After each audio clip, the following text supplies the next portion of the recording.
Tukyagenda maaso emboozi y'omukulu gwe bayita Nobert Events ne Wizo Manizo ekyagenda maaso. Wizo Manizo yasabudde promoter ono gwe bayita Nobert Events ng'ayagalamu mala akamanyiiro. Yamukubye empi. Abatawulidde embeera nga bwe yabadde, embeera yali bweti.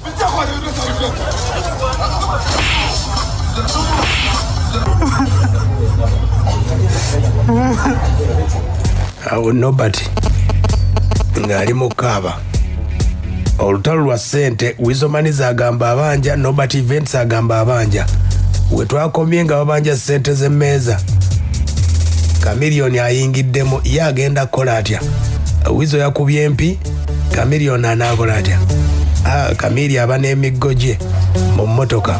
Kati omukulu Nobert Events Chameleone amutegeezezza bw'ati. Olunaku olwajja wadde ku Comedy Store, Wizo yabadde omuyimbi omukulu. Chameleone najja n'ayisaawo n'ayogera ne ku nsonga za Nobert Events.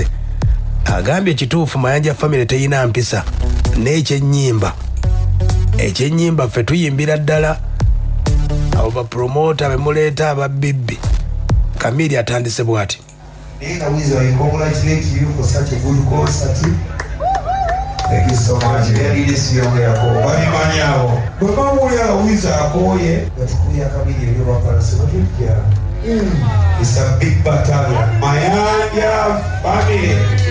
Ujize mbaya wale mujia kujiga baka lasi. Mujia kujiga. When you see Mayanja family, you must know it is music family. Ekisa yatulema. Safety yatulema, because if there's anyone that can sell good manners, we'll go and buy them. But we got music.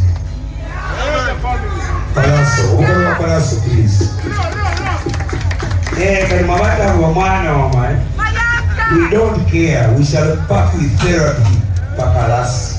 Ye Chameleone oyo bw'ategeezezza wano watandikidde ku mukulu Nobert Events. N'agamba Wizo nakuwoninga nekugamba nti promoter oyo nga mubbi. Chameleone asumuludde. Basayinga shoya Wizo maliwe sene bana Wizo kwabanya n'ababbi mubude mubabbi. Ate solomba banambola ki.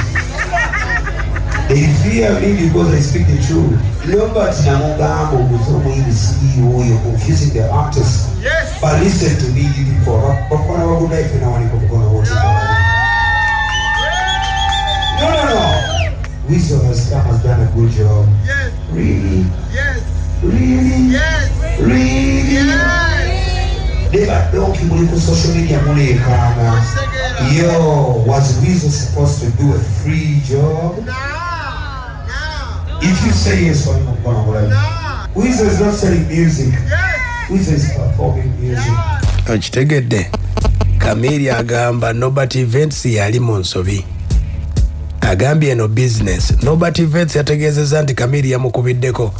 Ate yewunyizza nnyo okulaba ate nga Chameleone ate akyusizza olutambi. Kyogamba ne bwe yandibadde amanja kibadde kitegeeza kunkuba nze simubanja namukubye. Kankubuuze golooza nze sirina maanyi oba sirina basobola kukuba Wizo nga nokundabako tambabyeko. Bro kankubuulire neno message njagala Wizo agitegere ne baganda be. Chameleone nkulabyeko ng'okola video n'omalamu amaanyi nga wankubidde olunaku lw'ejjessimu n'onneetondera ku lwa Wizo. Kati olikodinze video ngamba Wizo abanja nakunnyonnyodde buli kimu.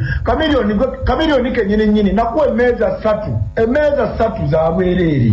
Ng'olisita wa ggwanga lyonna Chameleone anyway. Ekya Chameleone sijja kiyingiramu ayinza kubanga yayinza kwagala naye kunoonya mawulire ga konsati ye. Aya. Chameleone agambye ebyo Nobert Events byayogera. Eno Mayanja family yajja kukola business.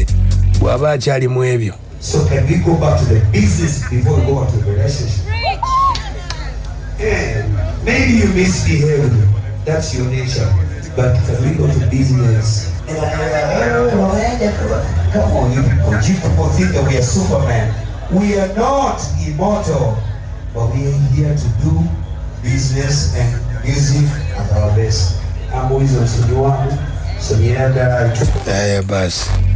Chameleone agambye Wizo talina nsobi n'emu. Agambye emyaka 10 mabega Wizo abadde talwanangako. Olaba yalwanye Nobody yali mu nsobi. I've not seen Wizo react like that for the last 10 years. If they do the same, no matter what you call it again, the way that you walk was it. People need to understand that there's Mohaji family, there's Daginai's family, there's your family. No, you people, because we are very wise people, we need to teach you so many things more than just music. There is Mayanja family. Yeah. Hey, you know you guys getting so wisdom on you one. You people, we are educated, we are intellectual. Aya basi. Chameleon ne Nobert Events gugwa gutya agambye yayagala sente. Amutegeezezza nti Mayanja family ajja kuyimba. Ebyo Nobert Events byalimu ebyokuyigira ku mulimo ajja kwetereza. Tetumanyi bingi nnyo, we are not scientists. We are not biologists. Powers are our scientists, but kids are biologists. They will come another time. But this is the musical Mayanja family. If you feel so bad about it, go home, rub your back and go to bed. Eke, kama zima. Kati goina muganda wayani. Wama Wizo kwa chance now pamba nakula nasenda kasoro primary ngabanga simanya Mayanja abu Mayanja bani. That was the Mayanja that people.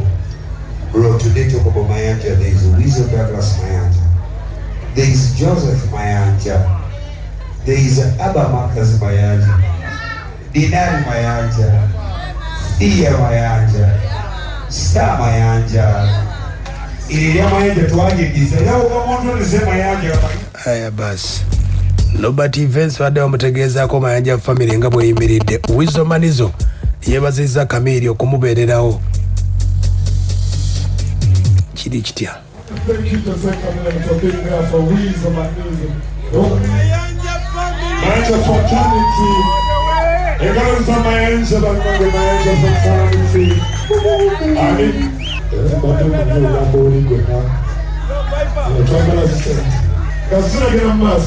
can't proceed without thanking this brother of mine was a friend but he became a brother.